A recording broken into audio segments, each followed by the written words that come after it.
झारखंड मुक्ति मोर्चा ने राज्य में होने वाले 2 राज्यसभा सीटों के लिए उम्मीदवार की घोषणा कर दी है और शुक्रवार को झारखंड मुक्ति मोर्चा की तरफ से कहा गया था कि वो 2 सीटों पर अपने उम्मीदवार उतारेंगे, क्योंकि कांग्रेस ने प्रणव झा को झारखंड मुक्ति मोर्चा से विमर्श किए बिना उम्मीदवार की घोषणा कर दी।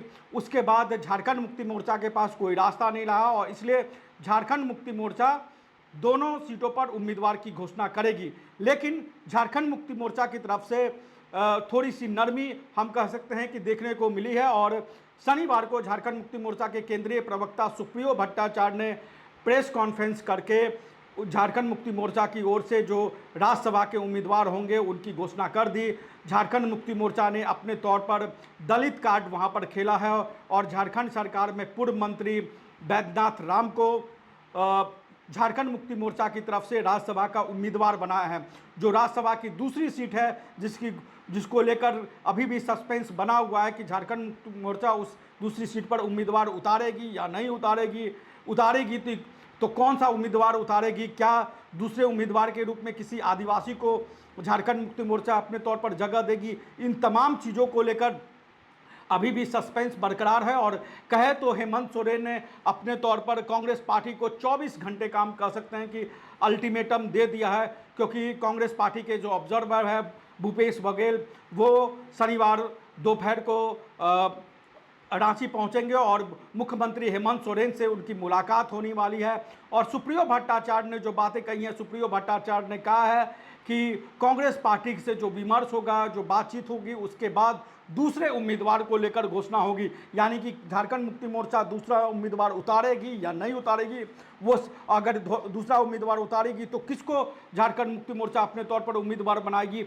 वो सारी चीज़ें हेमंत सोरेन और कांग्रेस पार्टी के नेता भूपेश बघेल हो, के राजू हो, इन सब के बीच मुलाकात पर ही या उन सब के बीच बातचीत पर ही एक तरीके से पूरी तौर पर निर्भर हो चुका है। क्योंकि प्रणव झा जो है वो मल्लिकार्जुन खड़गे के लिए प्रतिष्ठा का सवाल बन चुके हैं, क्योंकि वो खड़गे कांग्रेस अध्यक्ष के सलाहकार रहे हैं, उनके करीबी रहे हैं और उनको कांग्रेस पार्टी ने झारखंड में उम्मीदवार बनाया है। दूसरी तरफ झारखंड मुक्ति मोर्चा दोनों सीटों पर अपने तौर पर उम्मीदवारी चाह रही थी, दावेदारी चाह रही थी। लेकिन जिस तरीके से कांग्रेस पार्टी ने उस पर रुख अपनाया, कांग्रेस पार्टी ने शुक्रवार को कहा कि अगर मुख्यमंत्री हेमंत सोरेन को किसी वजह से ठेस पहुंची है तो वो उनसे क्षमा मांगते हैं, उनसे माफ़ी मांगते हैं। और एक तरीके से कांग्रेस पार्टी के सरेंडर करने की मुद्रा के बाद हेमंत सोरेन झारखंड मुक्ति मोर्चा की तरफ से थोड़ी सी नरमी दिखी है। क्या कुछ कहा है सुप्रियो भट्टाचार्य ने, आप खुद सुनिए और कमेंट बॉक्स में अपनी राय जरूर दें। नमस्कार, जोहार। हमने बातचीत में कही थी कि पार्टी की जो भावना है और हमने अपनी भावनाओं से माननीय केंद्रीय अध्यक्ष आदरणीय हेमंत सोरेन जी को हम लोगों ने अधिकृत किया था कि संपूर्ण राजनीतिक परिस्थिति को देखते हुए आगामी दिनों की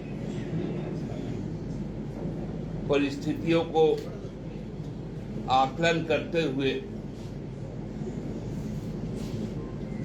आसन्न राज्यसभा चुनाव में पार्टी के उम्मीदवार का चयन करें। संपूर्ण परिस्थितियों पर नजर रखते हुए हमारे प्रिय पार्टी झारखंड मुक्ति मोर्चा के केंद्रीय अध्यक्ष ने सभी वरिष्ठ साथियों से विचार विमर्श करके यह निर्णय लिया है कि पार्टी के केंद्रीय समिति के उपाध्यक्ष झारखंड सरकार के पूर्व मंत्री और अनुसूचित जाति के मजबूत नेता श्री बैद्यनाथ राम जी को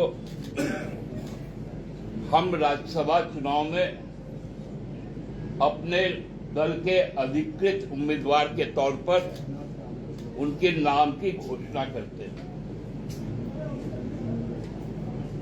हम लोगों ने इसके पूर्व अपनी चूंकि संख्या हमारी राज्य की केवल 6 सीटें और हर वक्त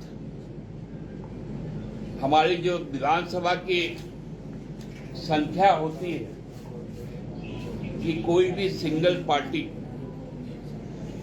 मैक्सिमम एक ही सीट दे पाती है, इसलिए हमारे 34 विधायक हम अपनी पार्टी से बैजनाथ राम जी की जीत को सुनिश्चित करेंगे और आगामी 8 तारीख सोमवार को श्री बैजनाथ राम जी हेमंत सोरेन जी के उपस्थिति और नेतृत्व में अपना नामांकन दाखिल करेंगे। धन्यवाद। दादा, दूसरे उम्मीदवार की घोषणा कब होगी? मैंने आपको पहले ही कहा कि समस्त राजनीतिक परिस्थितियों को आकलन करते हुए हमारे नेता का जो निर्णय है वो हमने आपको बता दिया। तो आप देंगे भी कि नहीं देंगे? कांग्रेस के लिए थोड़ा धीरे अब ये कांग्रेस आगामी दिनों में, आगामी घंटों में हमारे नेता से जो विमर्श करेंगे उस विमर्श पर नेता जो कहेंगे हम लोग उस बात को मानेंगे। जेडीएम का एक ही है विशेष दादा, पार्टी के कार्यकर्ताओं, वरीय नेताओं के सुझाव को केंद्रीय अध्यक्ष दरकिनार करते हैं क्या? जब 2 सीटों पर लड़ने की बात थी।